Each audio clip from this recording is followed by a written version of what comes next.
Hello friend, কেমন আছেন সবাই? আমি সঙ্গীতা। আজ আবারও একটা নতুন দিনে welcome back to my channel blogger Sangeeta. প্রতিদিনের এক কাজ, সকালে উঠেই ছেলের জন্য টিফিন রেডি করে নিলাম আর ওর জন্য ভাত বানালাম। ভাত খাবে, ও খেয়ে স্কুল যাবে। তাই আজ সকালের দিকে ওর বাবা ছিল, তাই বাবাই দিয়ে আসতে যাচ্ছে। বাবা যেদিন না থাকে সেদিন দাদু যায়, কাকাই যায়, যে যখন পারে আনে।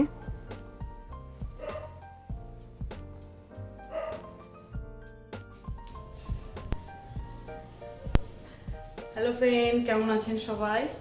আমি সঙ্গীতা। আজ আবার একটা নতুন দিনে welcome back to my channel blogger Sangeeta. আজ আমি একা নেই, এই যে আমার পিছনে আর একজন আছে, এই যে আমার সাথে সাথে ছাদে আসছে। চান টান হয়ে গেছে, বড় ছেলে চলে গেছে স্কুল, এইবার পুজো করতে যাব। ওই জন্য এই যে ছাদের গেটটা খুলছে।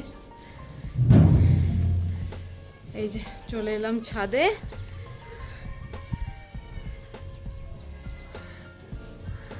রোদ নেই, আজকে বৃষ্টির দিন, রোদ নেই, পুরো মেঘ মেঘ।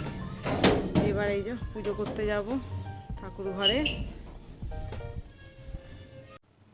দিনের প্রথম কাজ যেমন ছেলেকে স্কুলে পাঠানো, দ্বিতীয় কাজ হলো প্রতিদিনেরই আমার পুজো করা। পুজো করতে আমি ভালোই বাসি, তবে ওপরে উঠতে ভীষণই কষ্ট হয়। বারবার উপরে ওঠানামা করতে করতে মাঝে মাঝে রাগও করি যে আমাকে এতবার ওপর নিচে করতে হয়, কিন্তু তাও মনে হয় ঠাকুরের পুজো করব না, তাই করতে আসি। ভালো লাগে তাই করি পুজো। আর যেহেতু আমাদের ওপরে ঠাকুর ঘর, তাই সেহেতু আমার শাশুড়ি মা ওপরে পুজো করতে পারেন না, কেননা পায়ে ব্যথা। ওপরে ওঠানামা করতে ভালোই অসুবিধা হয়। আমার প্রবলেম থাকলে মা যখন ওপরে ওঠে মায়ের কষ্টই হয়। তাই জন্য আমি চেষ্টা করি বেশিরভাগ দিনই পুজোটা করে নেয়ার। এবার শিবজিকে চান করিয়ে নিলাম।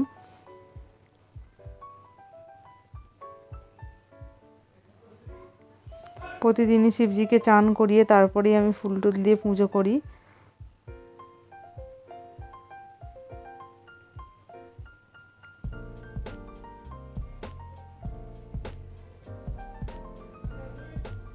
বিভিন্ন লোকের পুজো করার স্টাইল বিভিন্ন রকমের, আমার এরকমভাবেই পছন্দ, তাই আমি এইভাবেই পুজো করে অভ্যেস। রোজ রোজ করতে করতে একটা অভ্যেস হয়ে গেছে।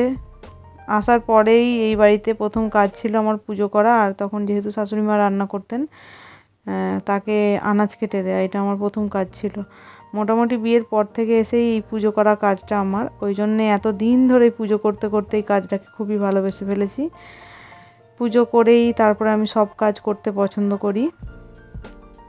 ওপরে ঠাকুর ঘরে আমার পুজো করা হয়ে গেছে। এবার নিচে আমাদের মা কালীর মন্দির আছে, আমি সেখানে পুজো করতে যাব। পুজো করে এসে তারপরে রান্না বান্না করব। প্রতিদিন আমার এরকমই কাজ, আমি আগে পুজো সেরে নিতেই পছন্দ করি। আজকে আমার ভিডিও আমি নিজে তুলছি না, আপনারা তো আগেই দেখলেন আমার সঙ্গে একজন এলো, সে আমার দেওরের মেয়ে মুসু। আমি সারাদিন কি করে ভিডিও না করি ও আমায় প্রায় জিজ্ঞাসা করে, আজকে এটা করেছো বড় মা, আজ এটা করেছো? তো আজকে ও এই মাত্র পড়ে এলো, এসে আমি যেই ওপরে আসছি আমার সঙ্গে এলো, আমার এই ভিডিওটা সেই করে দিয়েছে। ওর নাম মুসু। পুজো সেরেই চলে এলাম নিচে রান্না বান্নার কাছে। আজকে একটু বেশি বেশি রান্না হবে, কারণ আজকে আমার মা বাপিও বাড়িতে ছিল, আর আমার ছোটো ননদ, বড় ননদ সবাই একসাথে খাওয়া দাওয়া হবে। এই কারণেই, কেননা আজকে আমার দেওরের জন্মদিন পালন করা হবে। ওর জন্মদিন আগেই হয়ে গেছে, যেহেতু স্বস্তিকের অন্নপ্রাশনে ছর্দি অর্থাৎ আমার ছোটো ননদ আসার কথা ছিল, সেই জন্যই আমার শাশুড়ি মা বলেছিল যে আগে পালন করার দরকার নেই, ও যখন আসবে সেই দিনই রান্নাবান্না করা হবে। এমনিতেও মায়ের ছেলেদের জন্মদিনের দিন পালন করে না, সেই মাসেরই যেই দিনে ওদের জন্ম আর কি, সেই দিনে জন্মদিন পালন করে। কোনো একটা কারণে এই কাজ করে আসছে বহুদিন থেকে, আজও করে। আজকে আমাদের বাড়িতে ওই যে 5 রকম ভাজা রান্না হয়েছিল, পায়েস, চাটনি আর চিকেন হয়েছিল। চিকেনটা আনার পরেই আমি ধুয়ে নিয়ে রান্না বসিয়ে দিলাম। আজকে বড় ওভেনে বড় গ্যাসে রান্না হয়েছে, যেহেতু অনেকটা চিকেন ছোট গ্যাসে হবে না।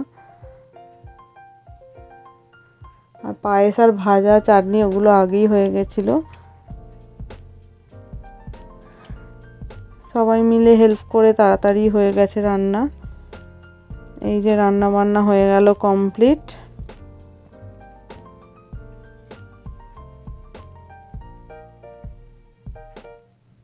এইবার একটু ফ্রেশ হয়ে নেব।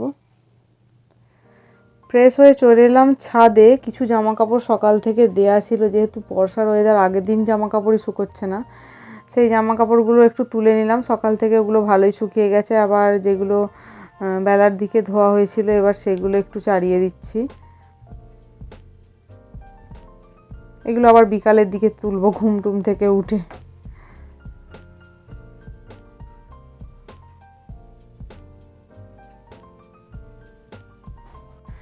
সব কাজ মিটিয়ে চলে এলাম নিজের ঘরে একটু রেস্ট নেব বলে।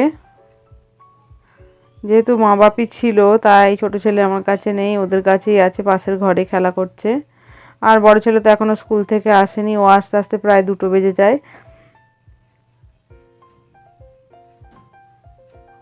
ছোট ছেলেকে স্নান টান করিয়ে খাওয়াবো, তারপরে বড় ছেলে এলে আমরা সবাই খাওয়া দাওয়া করবো। ওয়েদারটা একটু নরম হওয়াতে মা বাপিও বিকালে চলে গেল, আর আমি ছেলেকে নিয়ে একটু বাইরের দিকে বেরিয়েছি। এই যে একটা কেক এনেছিল, ওই কেকটাই কাটা হচ্ছে। এই যেটা আমার দেওর, শাশুড়ি, এখানে ছোট ননদ, ভাগ্নিও আছে সাথে, ভাগনা, আমার ছেলে, সবাই মিলে কেক কাটা হচ্ছে আর আমি ভিডিও করছি সবার।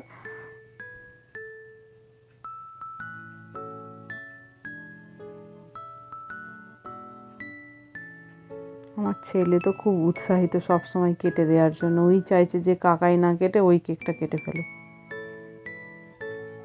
ওই যে ছুরি নিয়ে কাড়াকাড়ি করছে।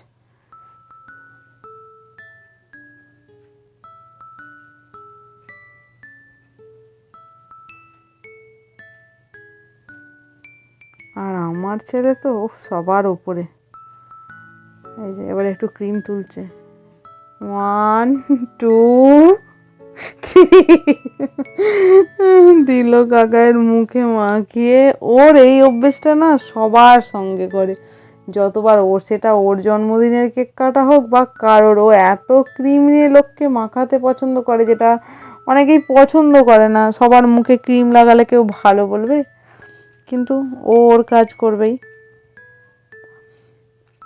সবার মুখে মুখে ক্রিম লাগিয়ে দিচ্ছে।